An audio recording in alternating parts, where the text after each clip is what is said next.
we get to that, just have a note about another event that's happening today. Shortly after today's lecture here, we have a film screening and discussion of the film Victor. It's part of our Ukrainian Film Club here at Columbia University. It's been going on for years. And it's going to be right outside here in the atrium at 6:30. Everybody's welcome. Olivier Sarbil is the director, and he's actually going to be present. And my colleague Yuri Shevchuk, who is the director of the club, will be leading the discussion. So you're all invited to come to that. Our event today is a book talk, Jewish Odesa, Negotiating Identities and Tradition in Contemporary Ukraine. Our event's going to go from 4:15 to 5:45. We have to have a hard stop at 5:45, so I just want to let people know, but I think we'll have plenty of time for presentation and discussion. I encourage you to think of questions that you have for our speaker today. Our speaker today is the author of this book, Marina Sparitsky-Nahum, who is a social and anthropologist based in London, UK. She's a visiting fellow at the London School of Economic and Political Science and an honorary research associate at the University College London. Her academic interests include Ukraine, post-Soviet Jewish identities, religious revival, migration, and philanthropy.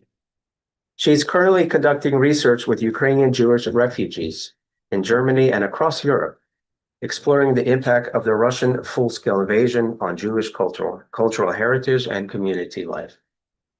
Her work has appeared in various volumes, academic journals, and other publications such as Tablet magazine, Haaretz Jewish Renaissance. She's also a regular contributor to LSE Religion and Global Societies blog. So please join me in welcoming Marina here to the Harriman.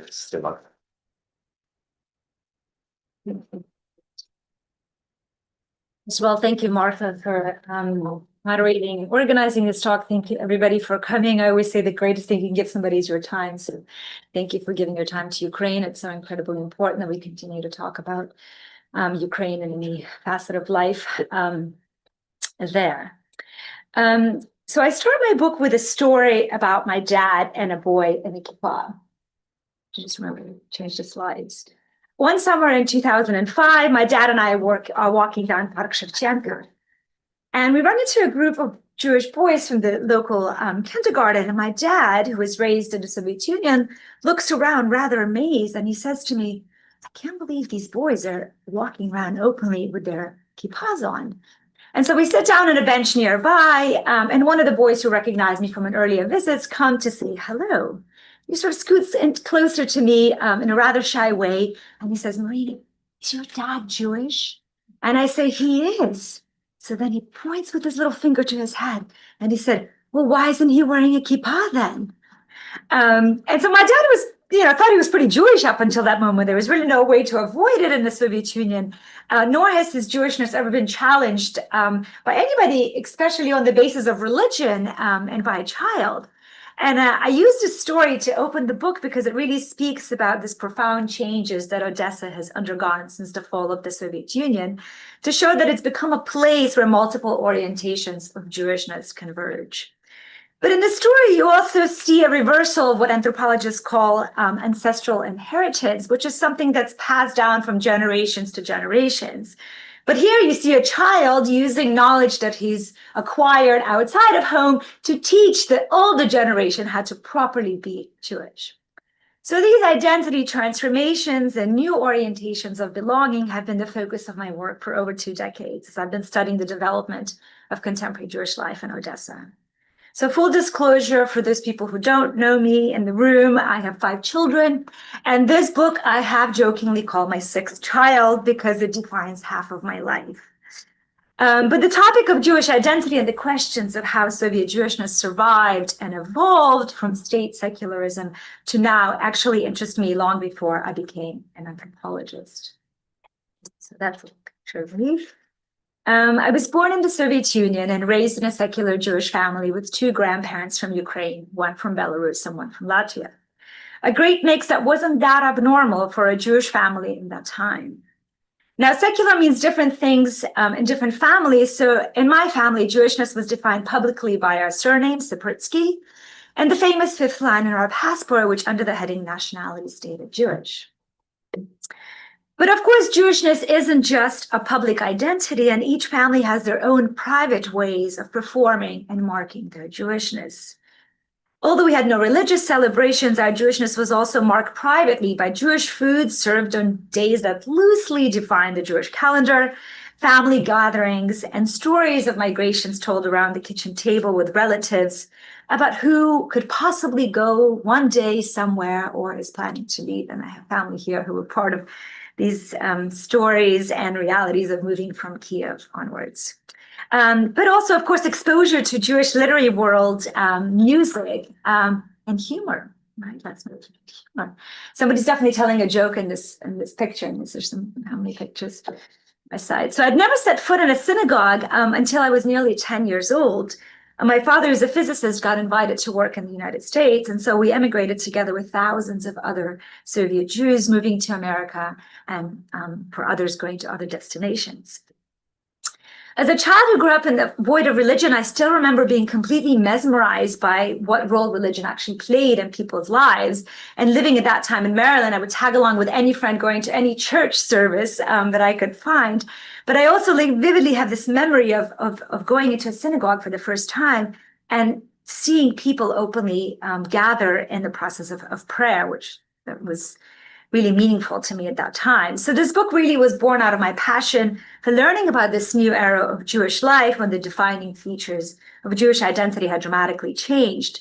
And looking back, I wanted to know what happened to the Jewish people who stayed and how their identity shifted with withering structures of socialism, which gave way to democracy, globalization, and the influx of religious, cultural, and national revivals that was. So why Odessa? Let me see. I wanted to explore this topic in a place that had its own Jewish story to tell. Odessa is a city with a particularly rich history, and part of its identity is shaped by the lore of the Odessa myth, which represents the city as this multicultural, largely Jewish, urban, modern, and cheerful city with Southern temperament that stood for alterity, sin, and the non-Orthodox way of life. As the popular idiom in Yiddish phrased it, 7 miles around Odessa burned the fires of hell. So like many Jews born in the Soviet Union, I knew of the city from stories and photographs and cinema and conversations, which often blurred these lines of history and myth and painted Odessa as a city soaked through with Jewish gangsters and tricksters. And we have a specialist of tricksters in the room, so we can talk about that later. Fortune hunters and pleasure seekers. And these were really the archetypes immortalized by Isaac Babel in his famous book, The Odessa Tales. But Odessa is also a real place, and I was deeply interested in Odessa as a lived reality, unique in so many ways, but also part of the wider Ukraine, undergoing political reforms and shaped by projects of religious revival, which were redefining the larger spaces of the ex-Soviet states. This is the first ethnographic study of Jewish Odessa, which paints the picture of the city's diverse and multi-generational Jewish population through Ukraine's multiple revolutions to the present when the war is the defining force. So while we have brilliant historical scholarly work like Steven Zipperstein's immensely important book, The Jews of Odessa, and others, and this particular cultural history takes us up to 1881, we know much less about the experience of Jewish population during the Soviet period and the life of contemporary Jewish communities who are living in independent Ukraine and in Odessa. And you'd be surprised how many people ask me, are there really any Jews left in Odessa? Or are there really any Jews left in Ukraine? So there's this sort of overall image of the country being kind of depleted of its Jewish population, and that migration is really the defining force. So in other words, this book reveals an important and critical part of contemporary Jewish history of Odessa. And it also expands and deepens our understanding of Ukrainian-Jewish relations and Ukraine's recent history, its nascent years, transformations from the time of the Orange Revolution to Maidan and the start of the Russian. At the core, the book really looks at the following questions. How are Jewish identities of people and places negotiated and redefined in these diverse contexts? What actors and events define the complex interplay between local and global traditions in Odessa in the 21st century? And how has the war further affected these processes of change? So why does this research matter? Well, without the important and nuanced added layer of Jewish perspectives of kind of through ordinary lives, we often flatten and simplify, we obscure how Jewishness was lived and negotiated and how it evolved together with the Ukrainian identity. We're seeing a different type of Jewish presence in Odessa today, but we're also seeing a new identity formation of Ukrainian Jewry.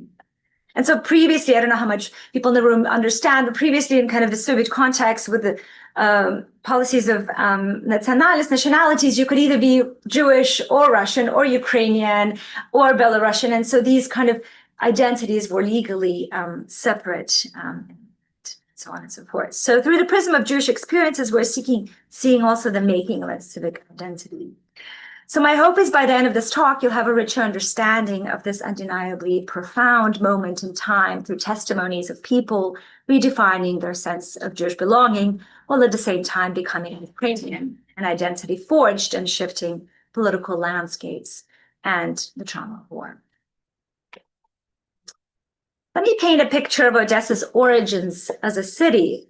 Of course, it has ancient beginnings as a Greek colony. In fact, its name linked to Odessos, and being part of the Ottoman Empire. In its more recent history, Odessa has been referred to as the glorious pearl perched on the coast of the Black Sea. The city was formed by Catherine II in 1794 as part of her expansion of the Russian Empire in the midst of the Russian-Turkish War, which brought large parts of what is now southern Ukraine under Russian control, an area known as Novorossiya. It was built on the territory of the former Ottoman port called Kajibey, and as it rose from a tiny village into a commercial metropolis and later a free trade port of international significance, it earned a reputation as the region's El Dorado, a place where Jews and others could escape the reins of small town life and integrate into an urban life in a way that they couldn't in other parts of the Pale of Settlement. Odessa's rapid growth in the 19th century was comparable to boom towns of Chicago and San Francisco. In the late 1880s, Odessa had become the fourth largest city in the Russian Empire, and Jews constituted the second largest group of immigrants. At the dawn of the 20th century, Jews constituted more than 30% of the city's population, 160,000. Because Odessa never had restrictions on Jewish residents, Jews could live freely all over the city.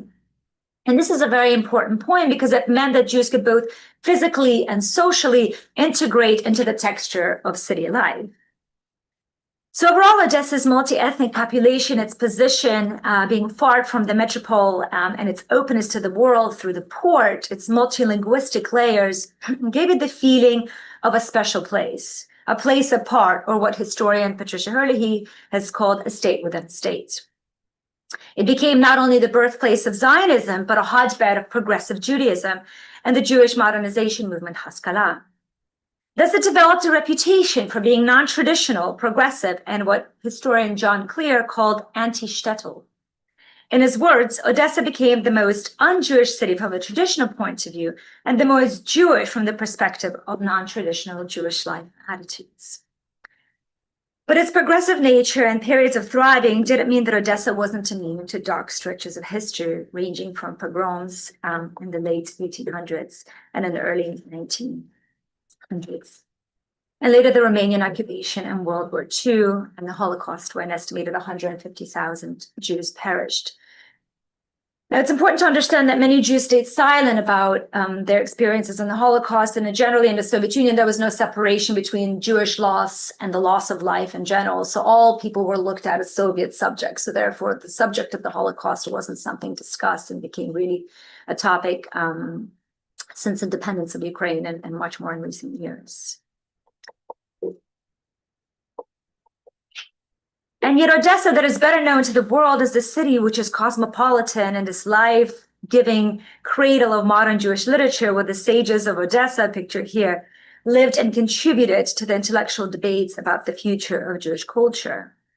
As literary scholars Miri Alehi and Ephraim Zichle point out, the city has been an object of fascination and nostalgia for visitors and scholars alike. It's been coined the musical city of the empire, a city made famous by Isaac Babel's Odessa stories and other literary creations that became an integral part of the Odessa myth. And in the Soviet period, Odessa's humor helped to define it for all Soviet subjects. Immigration became possible in the 1970s and again in 1980s and 90s, and thousands left feeling like might not be another chance to leave, but approximately 30,000 Jews remained in Odessa. So let me fast forward 2 decades after Ukraine's independence, when I arrived in the city. Odessa was no longer Soviet, still for the most part Russian-speaking, by some measures barely Jewish, and increasingly Ukrainian. These kaleidoscopic traits, to use anthropologist Tanya Richardson's term for the city, continue to define it today, but in different measure. So despite a significant Jewish immigration, the remaining Jewish population became increasingly involved in some aspects of Jewish communal life, widely described as Jewish revival. And this became the focus of my work, looking at kind of these shifts and reactions to these new modes and ways of being Jewish. And in the process of analyzing this on sort of personal, communal, and urban level, where I look at what the term Jewish actually serves and its different functions, and argue that it's really a metonym for Odessa's openness to difference and tolerance. One of my first impressions of living in Odessa was just how much people loved their city. Odessans were so passionate about their place of birth, they called it Odessa Mama. And they often introduced me to their urban family through walking, this process of walking the streets, both individual, kind of done with families, but also in these organized tours that I attended as well. And they often refer to themselves as Odessan in second or third generation to kind of build up this hierarchy of belonging, like who belongs here, really belongs here because you've spent more time. So walking you through their courtyard and chestnut-lined streets, city parks and food markets and favorite cafes tucked inside European-style buildings, Odessans would weave stories of their own familial and of Odessa's impressive Jewish and world heritage. And in each conversation, Odessa was represented as a uniquely cosmopolitan and a specifically Jewish space. And these intimate conversations were small doorways into a complex system of meaning and values, ideologies, identities, and life strategies that I try to capture in the book. Now, walking the city with my interlocutors and passing through these literal and metaphorical doorways proved to be one of the most enriching ways to get to see their Odessa. And to understand their particular relations to the city's past and present. When I became really good at bargaining at the Privoz market, where everybody flooded to get the best vegetables and fish, they called me Nastoyashia Desitka, real Desitka. So bargaining is a big part of everyday life. And I just thought, I don't know how many anthropologists are in the room, or if there are any, I would spend a little bit of time talking about what anthropologists actually do and how I gather my material. We engage in people's everyday tasks, right? We sort of kind of just live their life to understand exactly what's going on in places that we study. So the bulk of my data comes from interviews and what we call participant observation, where you engage in various community affairs or kind of everyday tasks like going to the market and going shopping with somebody, going to the cemetery, helping them clean their house, babysitting. So I carried out my initial period of research was for 2 years in the early 2000s. And then I had returned to the city later to conduct shorter styles of fieldwork. So I also collected life histories of elderly Jews, which were incredibly cherished experiences, mostly because none of the people that I write about are actually here to tell their stories anymore. I conducted over 100 formal interviews with city's academics and intellectuals and leaders of various Jewish organizations, which are recorded and transcribed. But I also collected infamous stories of people on walks, as I mentioned, and around their kitchen tables, describing their realities, both in the past and now. And And while most were open to my presence, some were actually hesitant to be studied. So they would say things like, are you going to measure a skull? Or are you watching what I'm doing? And they had this kind of, Soviet imprint about what ethnography was and what ethnographers actually do, which was sort of in their imagination, going to faraway places and studying others, right? So they didn't think that they were this kind of faraway tribe, exotic enough to be studied. So they were often joking with me or saying, are you a spy? So there's all, people working ex-Soviet states have often been asked these questions too. So I often refer to myself as a sociologist because in some ways it was kind of easier to bypass the anthropologist or the ethnographer status. Throughout the 2 years, I also volunteered at the local Jewish community center pictured here. This is actually an old butcher's synagogue. So in Odessa, synagogues were subdivided by profession. So there was a tailor synagogue, a butcher's synagogue, and so on and so forth. And this was one of the first buildings where Jews actually gathered to pray. Now it serves as the Jewish community center. Here I taught English and participated in events and celebrations. I often spent Shabbat with families who very kindly opened their homes to me. And I attended ceremonies and life cycle rituals and traveled to Jewish youth camps, retreats organized for families. Most of my interlocutors were educated, cultured individuals who could reflect on their own experiences in history. And so in this book, I really try to give prominence to their voices.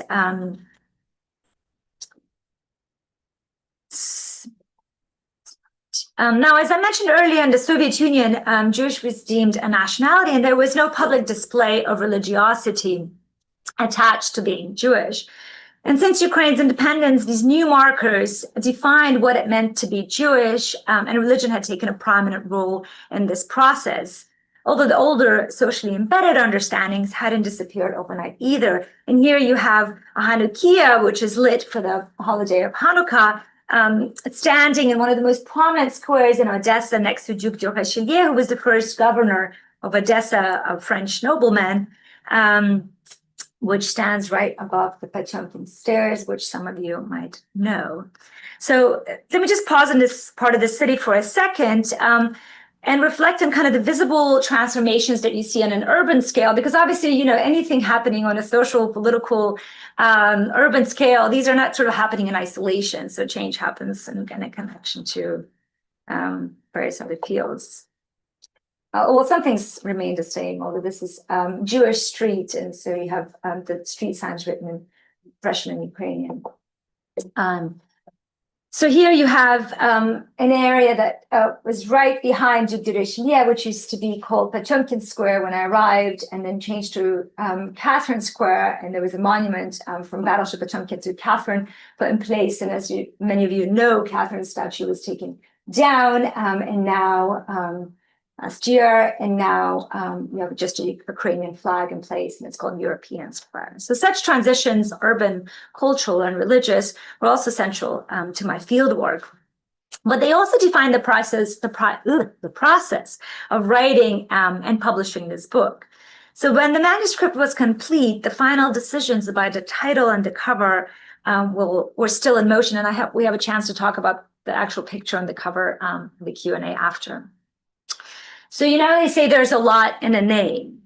Well, at the time of my initial research, the Jewish population, like the city as a whole, were predominantly Russian-speaking, and Jews that I met did not necessarily regard themselves as Ukrainian Jews, but rather as Jews living in Ukraine or simply Odessan. And some even use the description Soviet simply to speak about their kind of about their secular culture. So the younger generations were mostly more connected to Ukraine, but still influenced by the rhetoric within their family circles. And throughout my project, my working title had been Negotiating Traditions, Jewish Life, and Post-Soviet Odessa. Odessa spelled with 2 S's. By the time I had finished writing the book, Ukraine had entered a new phase of its history, and Odessa too had changed greatly. I questioned how long something can stay post anything. And to call Odessa post-Soviet was to confine it to an intellectual framework that no longer applied. More specifically, a post-colonial critique that I adopted saw the term post-Soviet as a sign of a naturalized Russian colonization, a hangover of an accepted Russian hegemony, and one that continued to center the narrative of the core in all historical accounts of the periphery. Now, with this in mind, I decided to change the title, bringing Odesa and contemporary Ukraine to the fore. So you know how they say, don't judge a book by its cover? This cover is continuously getting judged. I sent it to Odesa and somebody put a picture of themselves holding it on Facebook. And there was all these comments like, what a mistake in the title. And so, even when you think you're doing the right thing and it goes home, it still has quite an interesting response.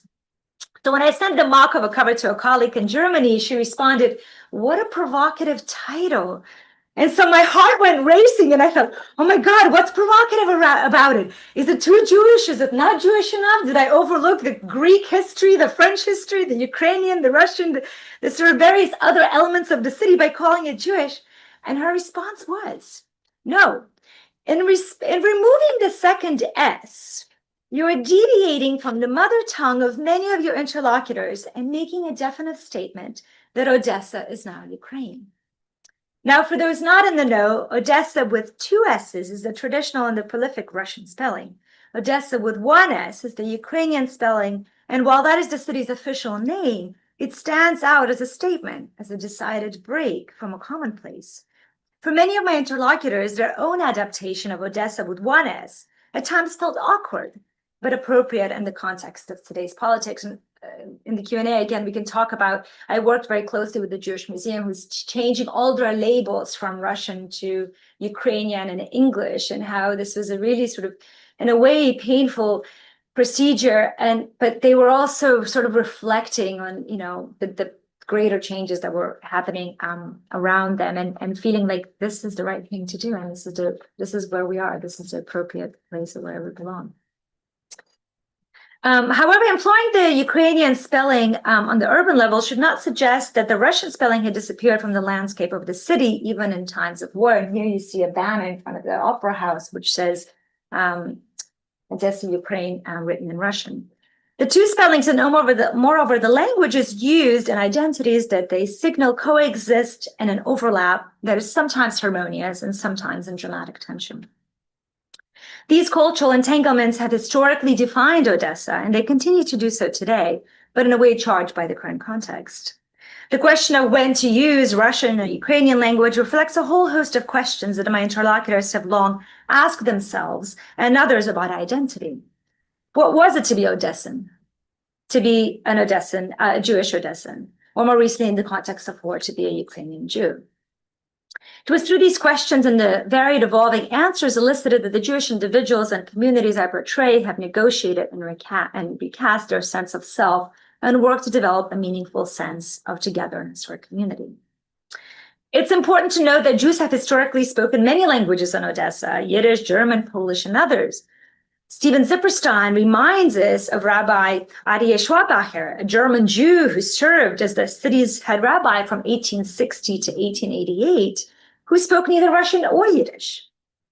Now, this widens our dichotomy between Russian and Ukrainian language that had become entrenched by the ongoing war. While language has become more politicized and symbolic of larger cultural associations, in Odesa, a preference for the Russian language doesn't mean a preference for Russian identity. I'm going to say it again, a preference for the Russian language doesn't mean a preference for Russian identity. In many instances, I witnessed Odessans defending their choice of language, be it Ukrainian, Russian, English, Hebrew, or a mixture of all, in what they call Odesa vinaigrette, so a chopped salad, as a way to exercise their freedom of choice. Leaning heavily on the city's history of mixing and blending of different cultures and languages throughout history, many Jews in the city describe this messy combinations of different tongues simply as Odesan. As one of my friends put it, Odesa is the most cosmopolitan city. The phrase Russian worship, go fuck yourself, is said in 8 different languages. So let me move from the topic of language to speak a little bit about migration, which obviously deeply shapes identity in the region as well. People in Odesa used to say Jewish is a mode of transportation. Indeed, Jewishness embodied this mobility that Odessans had before the war. We can argue that the dynamics of immigration has always been a key component in Jewish life in the region, driven by external pressures, as well as personal and economic motivations. Jews emigrated from Odessa en masse after the breakup of the Soviet Union, when some have also returned to the city. When I initially started my field work, I was immensely intrigued by these returnees. I wanted to know, how did they see their city differently upon return? Did it still constitute a unique and special home? Did it still function as a crucial hub in the larger cosmopolitan Jewish world? And what did they make of places they left behind, mostly Israel?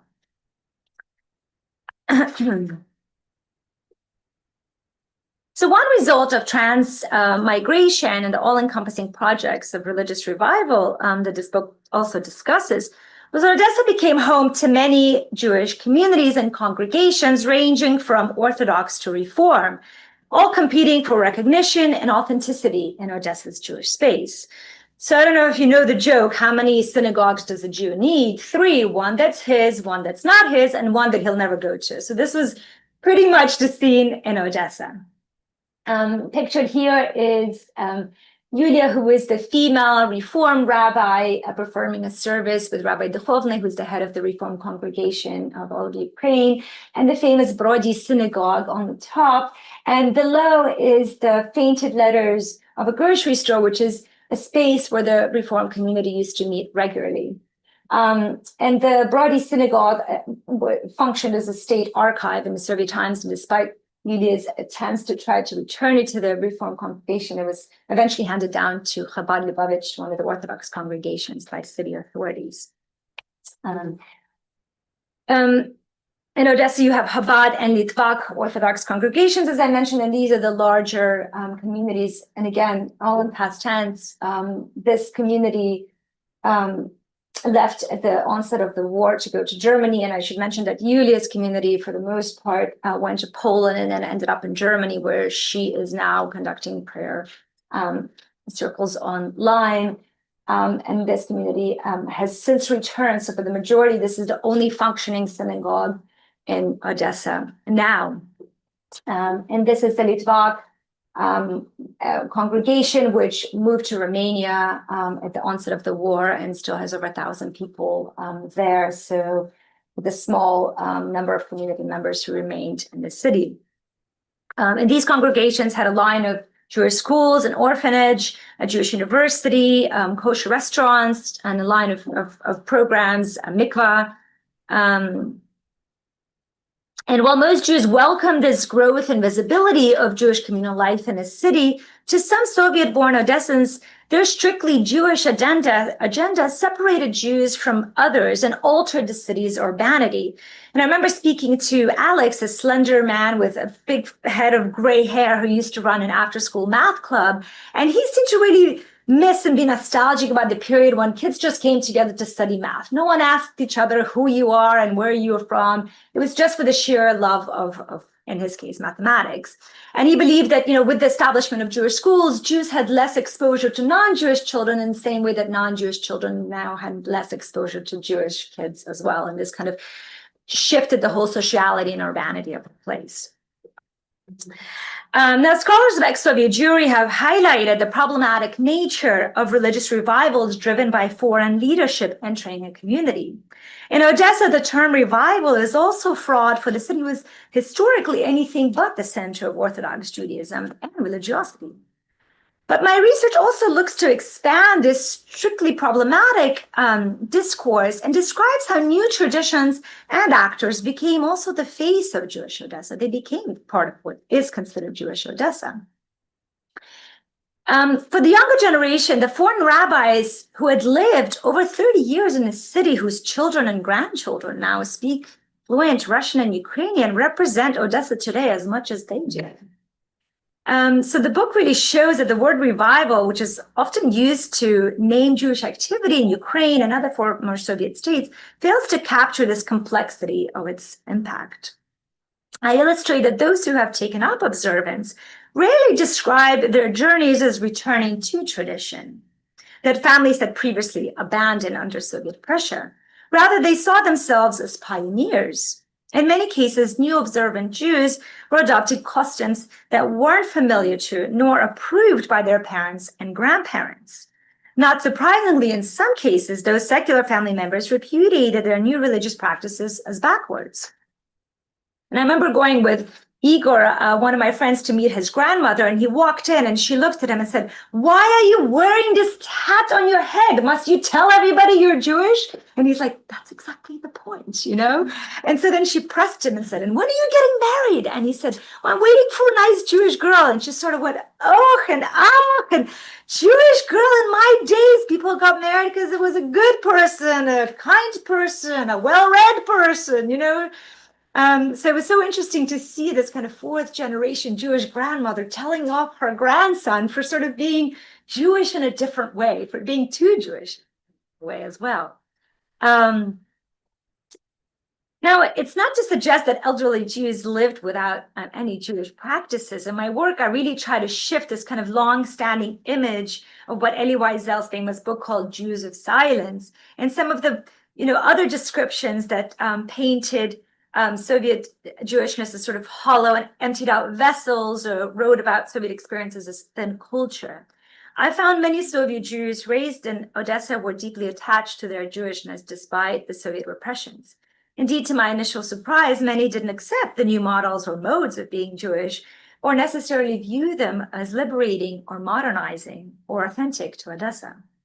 Some participated in Jewish cultural events. Many benefited from the aid they received through philanthropy organizations, but many also treated religious aspects of Odessa with skepticism. And in fact, some never found a way to connect to the new rubrics or recognize its roots in the city. I remember driving down Odessa one time, and my taxi driver stopped. And the crossing, there was a group of men clad in black, and he looked at me and he was like, "Who are these tourists? Odessa Jews never looked like that." And of course, they weren't tourists. They were part of the Litva congregation. But to him, they were foreign objects in his city, right? So his notion to say Odessans never looked like that was that, Jews look different. They looked Odessan. They just looked like they were part of the city and not different in the way that they do now. And one couple that always touched my heart were the 87-year-old Olga, who worked as a librarian until her last years of life, and her husband, Victor, who was 92, who was a historian. And I called their apartment a birdhouse because I would come to visit them, and they're both in kind of physical and temporal times, it was sort of suspended on the top floor of this building, and everyone around had kind of upgraded. So they've build a new door and a new staircase, and their little apartment, one room space, was just kind of suspended. But it also felt a bit like traveling back in time. It had just a little piece of cloth that separated their kitchen from the rest of the apartment space. And Olga, even if she had one potato, she would cook borscht with whatever she had in her house, and serve it to me with such sense of pride, and talk about their engagement and their kind of life experiences in Odessa. And despite me feeling kind of like they have so little and leaving often with even tears in my eyes, their sense of pride really uplifted me, and it gave me a completely different perspective on what it meant to live in Odessa specifically for them. Olga was very critical about the local rabbis. She used to say they're turning Odessa into something that it's not, Orthodox. And she said to me once, "I never changed my Jewish name, and I didn't rush into turning my communist card either. These were all parts of my life. And as you say, if you take words out of a song, it starts to lose its rhythm." Now, Olga didn't see herself as a Jew robbed of her Jewish traditions. Rather, her Soviet experiences were her Jewish traditions. And they weren't the type of Jews that missed the boat to go to America or immigrate to Israel. There were people incredibly proud to stay in Odessa and to be part of this history and this reality of Odessa. And these nuances may not have been what those who traveled to the city in search of Jewish heritage or as philanthropic aid expected to find. My research also shows a series of what I call asymmetric encounters, meaning asymmetry that arises in various ways between what visiting Jews want to see and how local Jews want to present themselves. And this very often happens when different missions came to Odessa with help, but also in kind of various other heritage travel tours. The cultural displays put on Odessans were often theatrical for philanthropy missions that descended upon Odessa. And here you see kind of a group of philanthropists taking pictures, and Jews dressed in this kind of really folkloric Ukrainian dress and really folkloric Fiddler on the Roof style dress that obviously they wouldn't wear in everyday life. But again, this kind of playing up of this Jewish Odessa for an audience. Okay. We cannot talk about any level of change and transformation without acknowledging the Euromaidan events of 2013 and 2014, which shook up the whole nation and transformed Ukraine's image in the world. When I returned to the city after the Russian annexation of Crimea, many of the younger Jewish Odessans had become activists, highly engaged in Ukrainian politics, with some volunteering for the City Defense League. In response to the anti-Maidan protesters, my interlocutors argued that many were bussed in, paid, and were not real Odessans. The same responses followed after the provocations, which led to the deadly fire on the 2nd of May, where 48 protesters died. And I ran into a friend named David, who was a very shy religious man when I knew him, who worked in the kosher kitchen industry. And we ran into each other during a pro-Maidan protest, and he was wearing a bulletproof vest and holding a pistol. And he said, "I'm not a patriot, but if some filth wants to enter my city, I will fight until the end." And many people around him, many people that I knew personally, became quite active in both getting arms to the city, getting supplies, and becoming very active in attempts to defend Odessa. Now, during this period, it was clear that the previous bonds to Russia were radically weakened. Although many continued to speak to one another in Russian, which was still the language on the street and in the homes that I visited, the content of conversations changed as political topics started to arise more and more. Ukrainian was increasingly used in public communication, but most importantly, Jews started to think of themselves first and foremost as Ukrainians. Zhenya, a young volunteer that I interviewed in 2014, said, "In the past, I would describe myself as a Jew, as an Odessan, and then as a Ukrainian. Now I think of myself as a Ukrainian Jew, and then as an Odessan." And I think most Jews around me feel the same.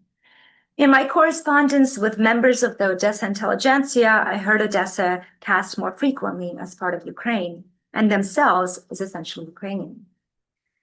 Some still supported personal and professional ties across the Russian border. Others lost family and friends and colleagues on the basis of differing views. The experience of those affected directly by loss, obviously different than those that felt the war at a distance. And yet to some people I spoke to, the war in Donetsk and Lugansk was something very far from Odessa. It wasn't something they felt.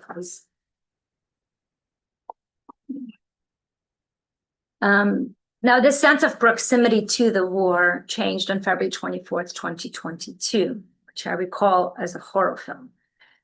Russian tanks rolling across the Ukrainian border and bombs falling in many Ukrainian cities, including Odessa.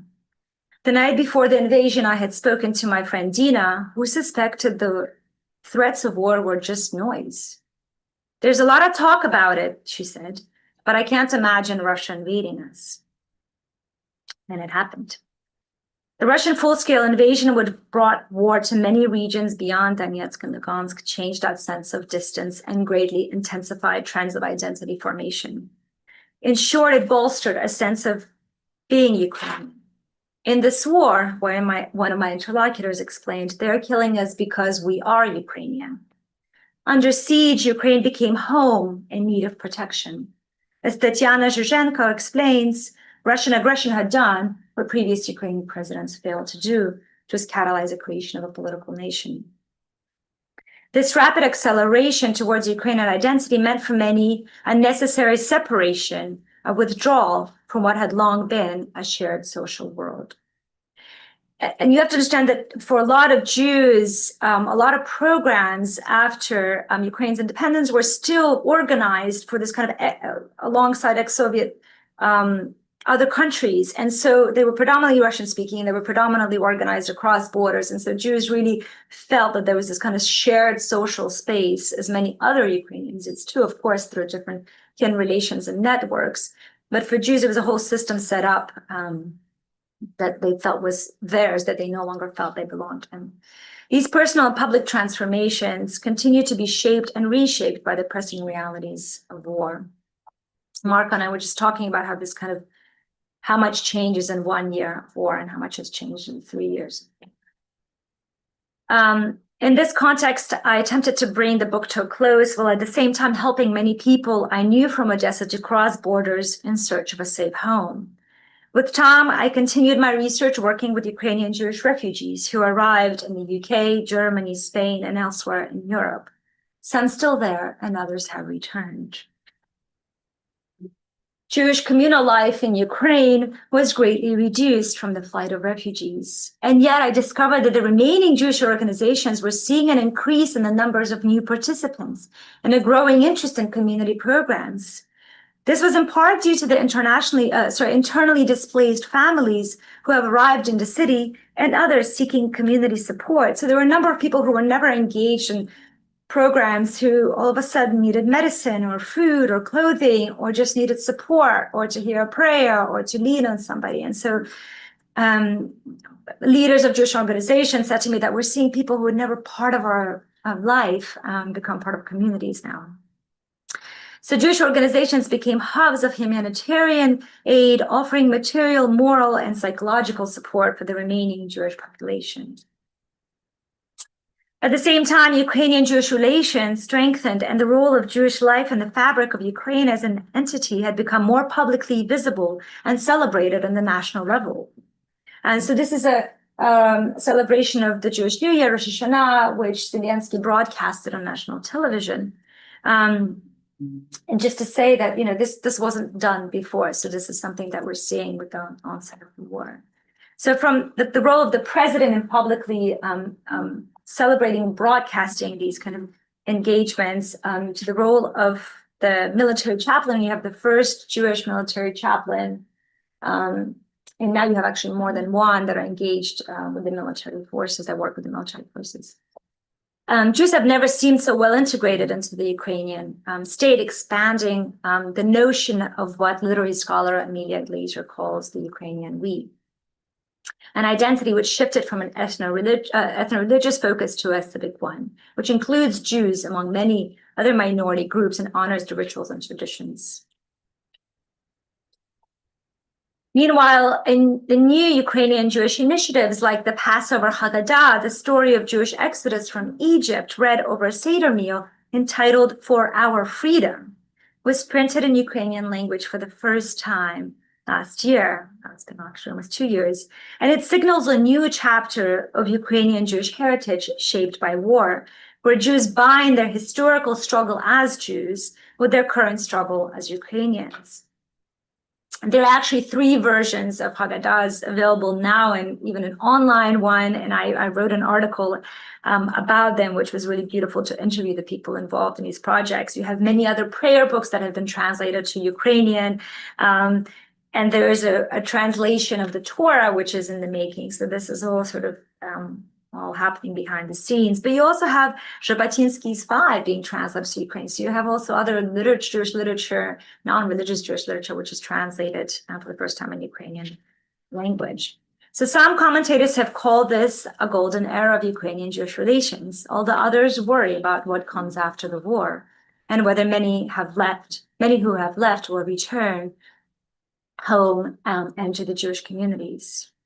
But I want to end on humor because we're talking about Odesa after all.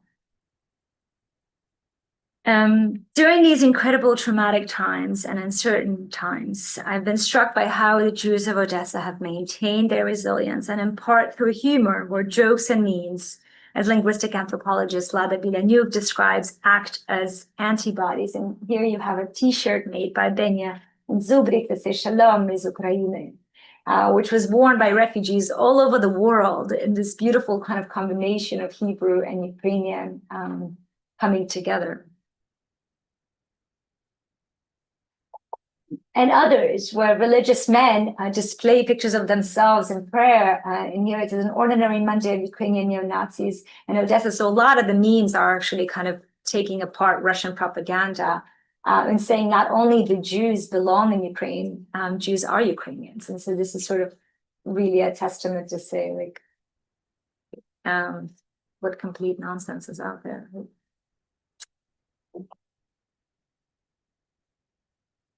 And that's when you're fascist in Bandarovitz. Yes, I know, our whole synagogue is full of them.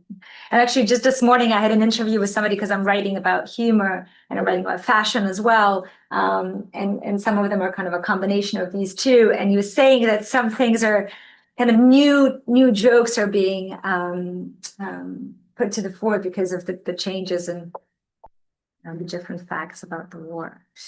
So as we talked at the start, having a portrait of contemporary Jewish Odessa during this critical and tumultuous time in the past 20 years is not only a look back, but a way forward. The city serves as a template for openness, coexistence, creativity, and resilience.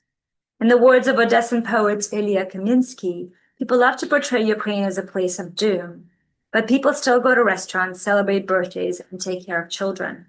We need to honor that. These are real people with real memories, temperaments, and stories, not perfect victims as the West portrays them. There have been many ends to old Odessa, but the city and its people provide multiple examples of how difference can foster a place where many live and thrive. And most importantly, how they can heal from social and political upheaval and wars. Odessa has always been an eclectic mix of people and cultures, languages, and different understandings about what it means to be Odessan. I'm hopeful that this book can provide a guidance for understanding a crucial period in the city's history and contribute in its own way to peace and future.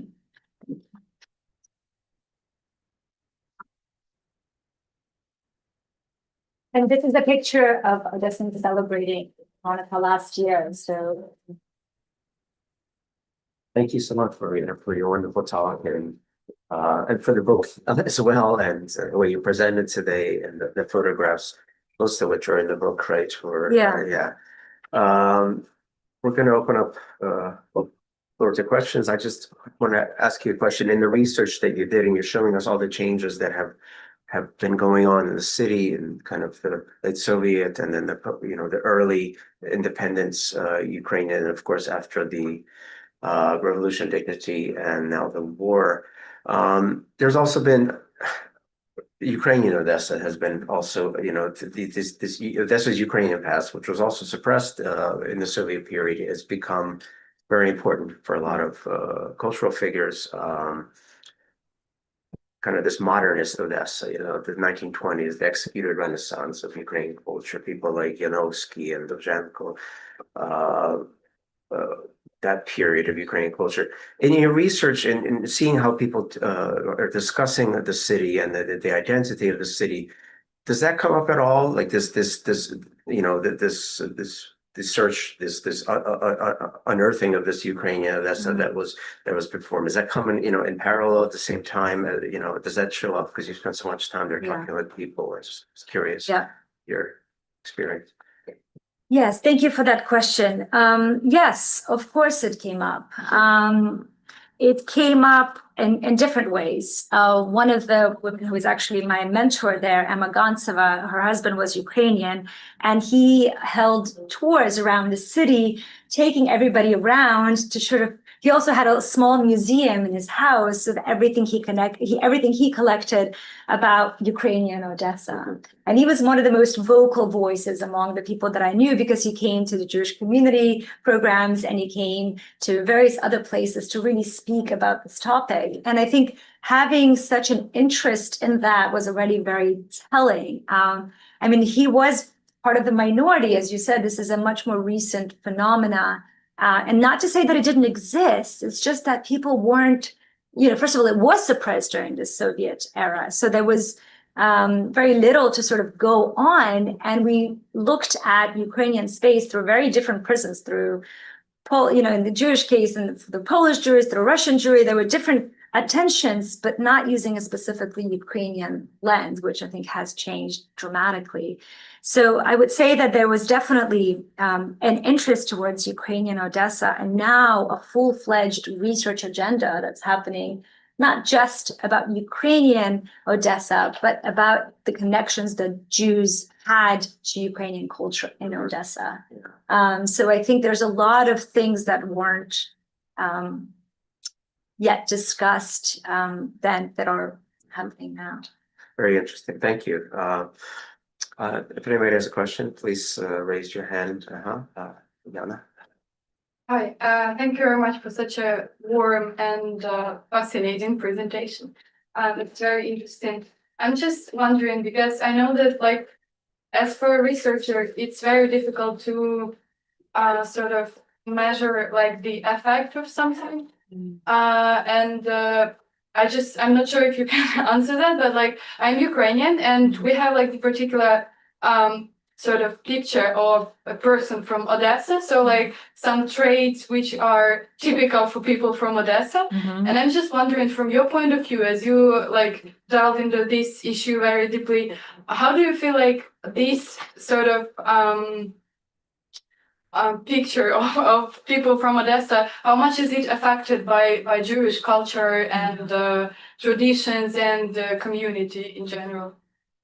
Thank you. Well, first of all, I'd love to hear what your picture of somebody from Odessa looks like. You say that people are very good in trade, they can fool you easily, they enjoy life, and I don't know. Lots of tricksters, references to tricksters.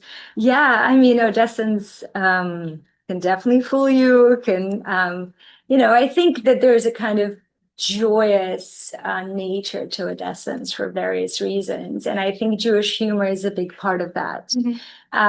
So again, in my interview this morning, I was speaking to somebody who was one of the people that makes these wonderful T-shirts. And he was saying how in the times of war, they started to make their T-shirts in Ukrainian, or a combination of Ukrainian and Yiddish and Hebrew, but they've kind of shifted away from Russian. And it's been really hard because Odessan Jewish humor has historically been in Russian. And as you know, humor has this kind of sensitivity that you really need to know. And so we spent kind of an hour looking at these different phrases they're using that are funny and hysterical and, to unpack the way that, some words that aren't translatable, they kept in Yiddish, and some they kept in Hebrew, and some they kept in Russian, and some they kept in Ukrainian. But I think if I was looking at the way that Odessans have changed, I mean, first of all, I don't know anybody who wasn't affected by war in all facets of life, right? So there's this general kind of uncertainty about what tomorrow brings. Now, with that comes that ability to say, today is the last day, let's live it fully, right? And I think this is what Ilya Kaminsky is also saying, that I think for some people, it's given them an urge to really live. And I think the Jewish calendar and Jewish holidays in general inspire this kind of need to be joyous despite everything going on around. I do think that the Jewish element of Odessans remains a part of it. And I've interviewed non-Jewish Odessans who said that, Jews are like the izyominka in the city, right? Like the kind of like special little piece of the puzzle. But of course, it's not just Jews. It's kind of the fact that Odessa's cosmopolitan history have many different peoples. Thank you. Questions? Yes, I have a couple of small questions. So one question, is there a revival of Yiddish in Odessa as well? And not interconnected question, but just saying, what is the language of service in reformist synagogues? Because typically it's the vernacular language. So which one is being chosen, right? And more, I don't know, maybe stupid question, disregard if it doesn't work. My parents are from Odessa, but they left it with their eyes closed in the 60s because of the very heavy anti-Semitism. They couldn't find a job. So despite the sort of Jewish population, the discrimination of Jews in terms of employment, etc., was pretty heavy. And of course, it was the generally Soviet principle, but in Odessa it was surprisingly more prominent than elsewhere. And when they moved to the Urals, to Sverdlovsk, they were surprised how easily they could find jobs. It was completely closed for them in Odessa. I assume that this situation has changed, but how much did it change? Yeah, so I'll start with Yiddish. Sadly, very few Yiddish speakers are left in Odessa. So I don't know if anybody saw the movie Odessa, made by a French producer. I mean, escapes me at the moment. I'm functioning on 4 hours of sleep. Sorry, but it starts with two elderly women speaking Yiddish to each other, and they're kind of basically sitting in their suitcases, and it's all done in very grim picture. And I remember watching this movie with a number of people from the Literary Museum in Odessa, and they were like, "Oh, I hate this movie because it sort of, paints Odessa as a city with no Jews left and no Yiddish left, but also kind of, in a way, makes it too Jewish by having Jews speak Yiddish." So reflecting on the fact that very little Jews are still speaking Yiddish in Odessa, but also, it's hard to talk about any revival right now in the midst of the war. I would say actually a lot of people who did speak Yiddish have started to teach in the communities where they went, and are still offering online classes to Odessans themselves. So this has been an interesting kind of transition that they started to work as Yiddish teachers abroad in Germany, for instance, in the community that I was spending time with in the past 3 years, and offering lessons to Odessans.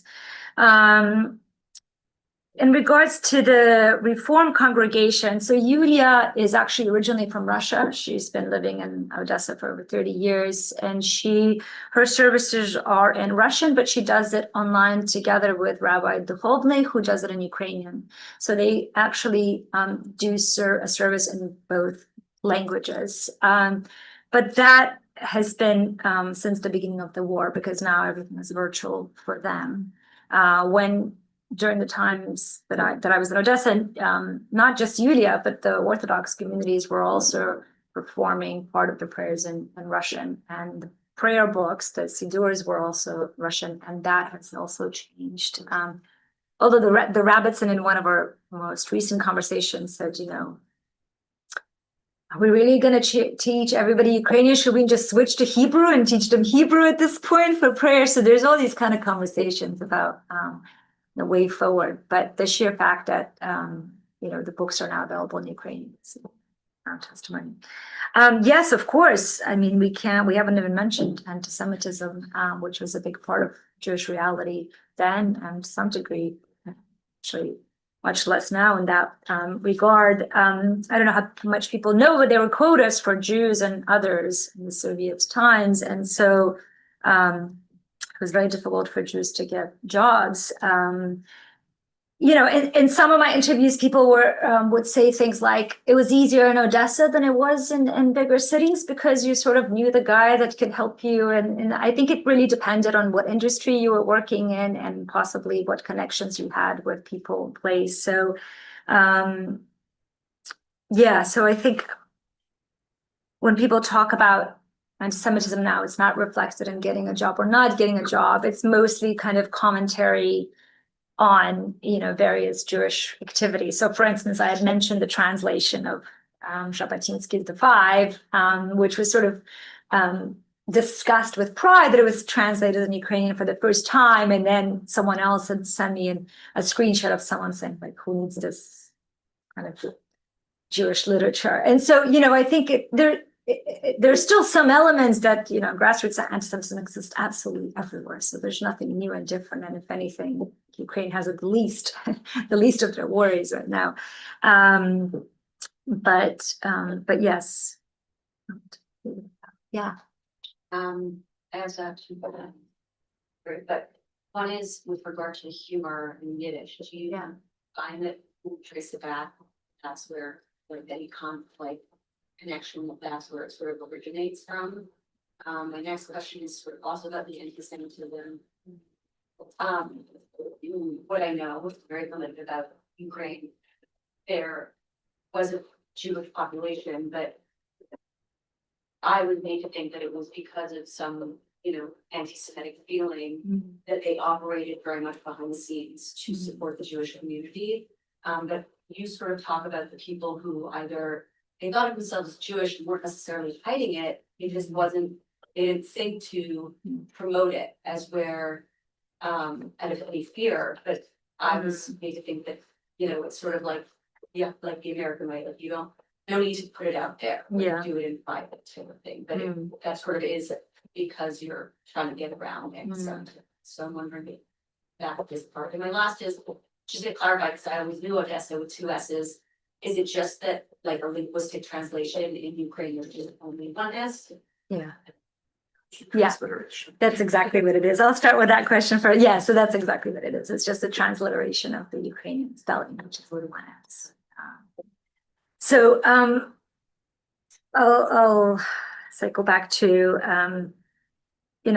Jewish aid that came, and actually when Katya told me she was coming with a friend who's traveled to Odessa with a philanthropy program, I sort of said, oh, maybe you should take some of the critical analysis of philanthropy missions, but it wasn't that didn't have a chance to really expand on it here either.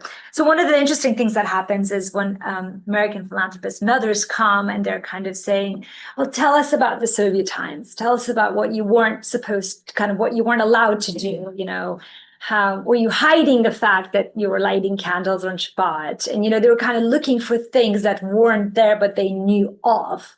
And I have in the book this story of Marina, who is meeting these guests, and she's sort of unprepared for these questions, let's put it that way. And she's got her daughter-in-law who is acting as a translator. And so the sort of visitors keep asking her, like, well, how did you know you were Jewish? Did you have some matzah at home that, no one told you about? What were you forbidden to do? So there was this notion that you weren't forbidden to do.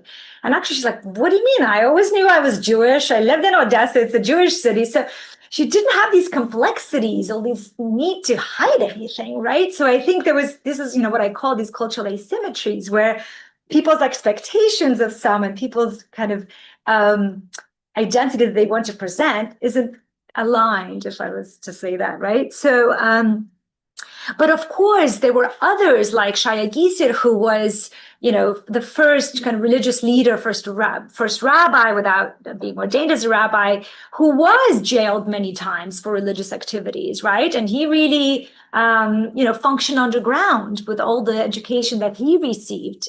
So I think it just depended where you were in your connection to Judaism and Jewish culture and so on and so forth.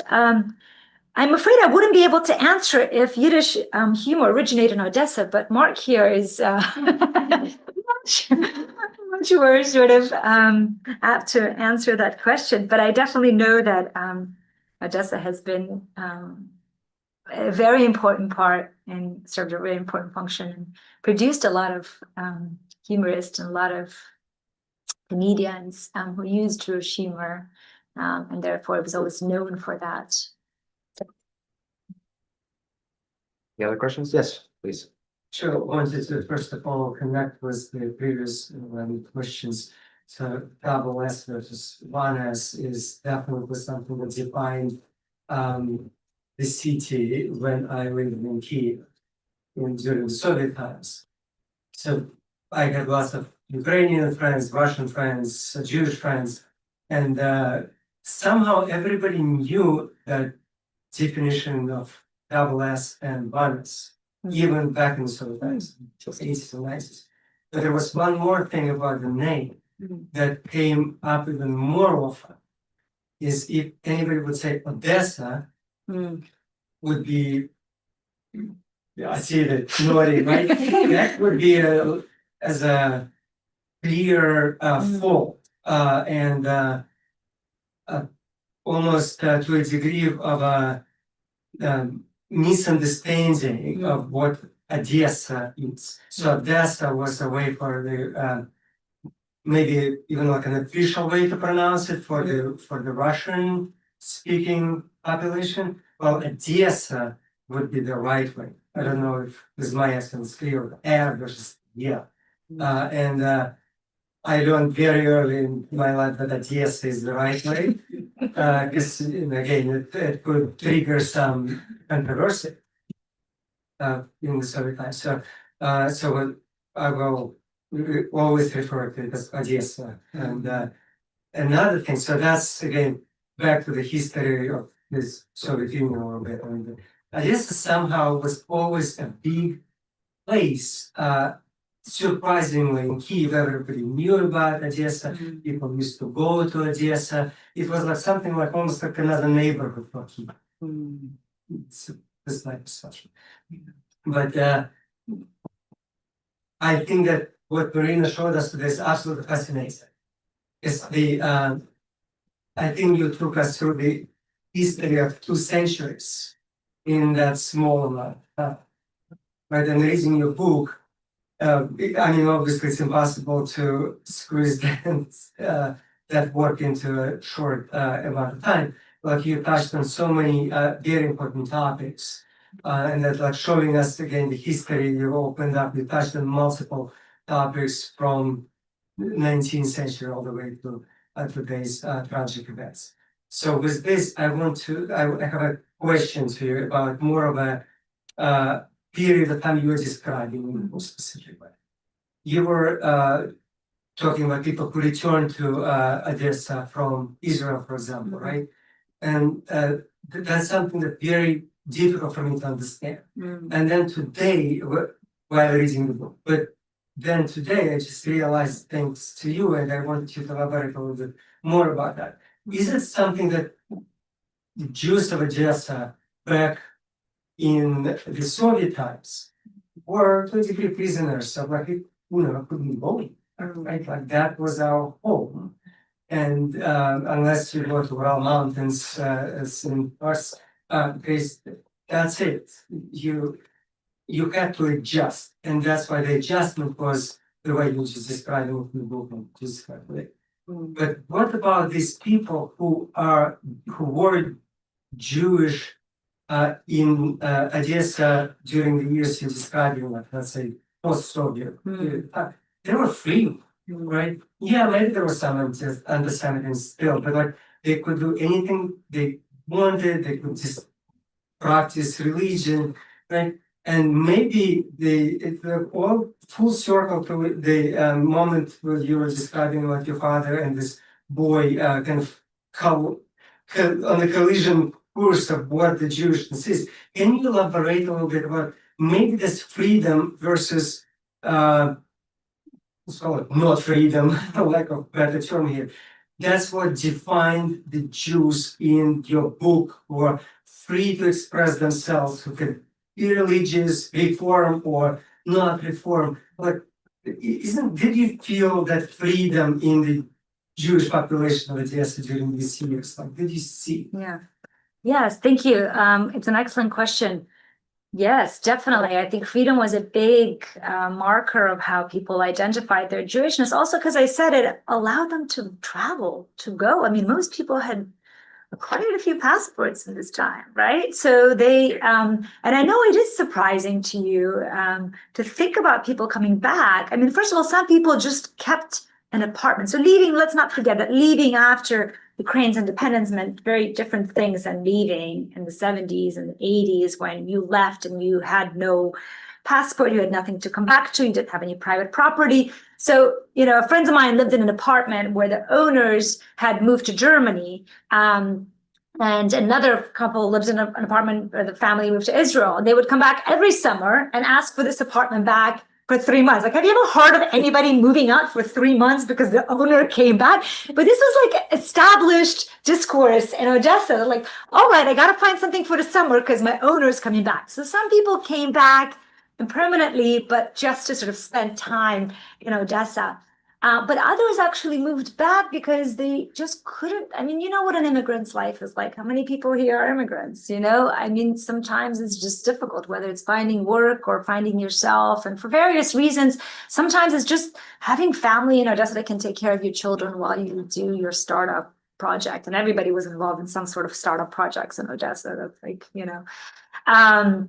very entrepreneurial place. So, of course, Jews felt they had this kind of privilege and freedom.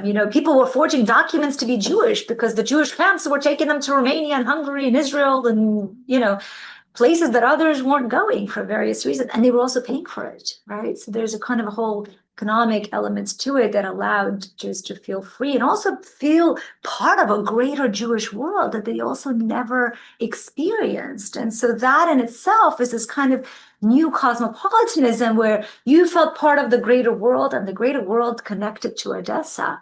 I mean, now you have Israeli soldiers coming back to fight for the Ukrainian forces. I mean, this is just a clear testament of, where you feel is home, or multiple places that you feel home, one of which is Ukraine, So I think the return migration has always really fascinated me, because for people that left, it seems unimaginable. Like, why would you ever go back there? I mean, I have other friends who go every year just to see, some to see family graves, but others just to spend time in the city. So the love that Odessans have for their city is really beautiful to be part of.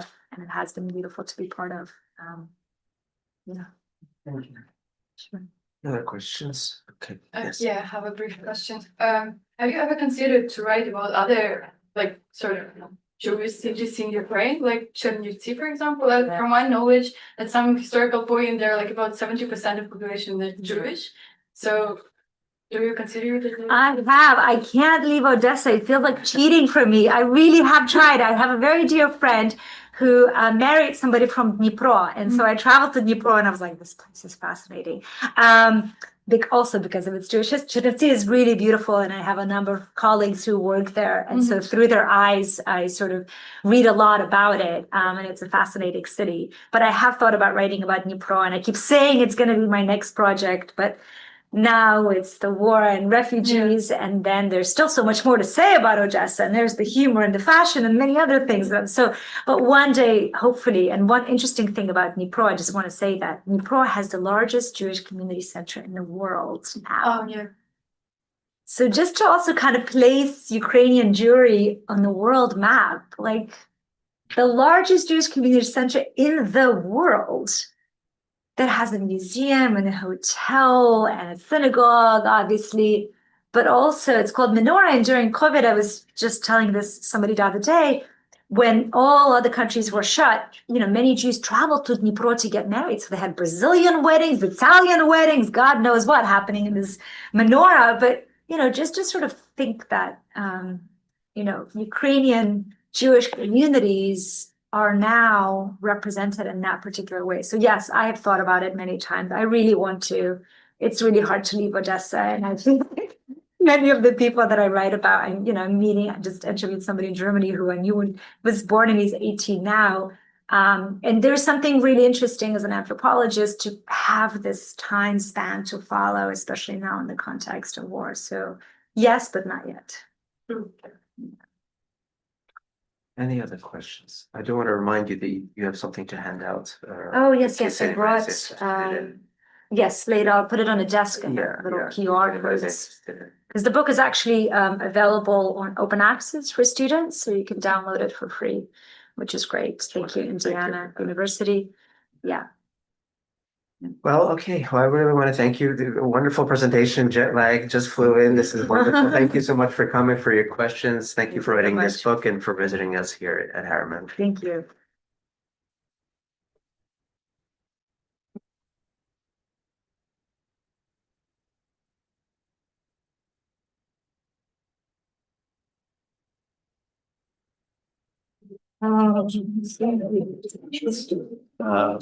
Yes, she's coming. Introduce. Get that.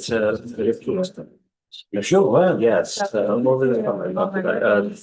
Students I know. It's a silly. the same. Okay, I'll come.